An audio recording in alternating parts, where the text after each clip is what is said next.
ઉનાળાની અસહ્ય ગરમી અને બફારા વચ્ચે મહુવા પીજીવીસીએલે શહેરને લીધું બાનમાં. છેલ્લા 2 દિવસમાં અસંખ્ય વખત લાઇટ ગુલ થતા મહુવા વાસીઓ અકળાયા. ઉનાળાની અસહ્ય ગરમી બફારા વચ્ચે મહુવા પીજીવીસીએલે શહેરને લીધું બાનમાં. ફોલ્ટ સેન્ટરના ફોન લાગતા નથી. લેન્ડલાઇન ફોન હંમેશાની જેમ એંગેજ જ આવે છે. મસ્ત મોટા લાઇટ બિલ ભરતા મહુવાવાસીઓ લાચાર થઈ પરસેવે રેપઝેપ થયા.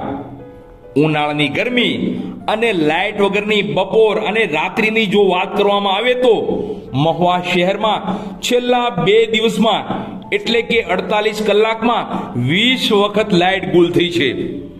સરેરાશ જોઈએ તો દર 2 કલાકે 1 વખત લાઇટ જતી જ રહે છે.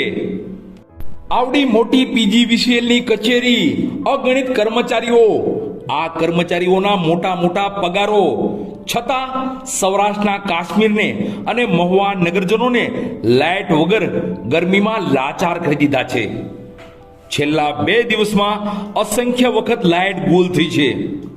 બાબત કોઈ પણ હોય, તેના જવાબદાર પણ કોઈ પણ હોય અને લાઇટ જવાનું કારણ પણ કંઈ પણ હોય, પણ મોટા લાઇટ બિલ ભરતા લોકોને શું સમજવાનું? ગમે ત્યારે મીટર ચેકિંગનું બહાનું કાઢી પીજીવીસીએલના કર્મચારીઓ તમારા ઘરમાં ઘૂસી જાય છે. લાઇટ બિલમાં ભૂલ હોય, મોટું લાઇટ બિલ આવ્યું હોય તો તમારે ઓફિસે ધક્કો ખાવાનો. લાઇટ બિલ ન ભર્યું હોય તો પીજીવીસીએલ કર્મચારીના 5 ફોન આવે અને તમારું લાઇટ બિલનું કનેક્શન કાપી પણ જાય.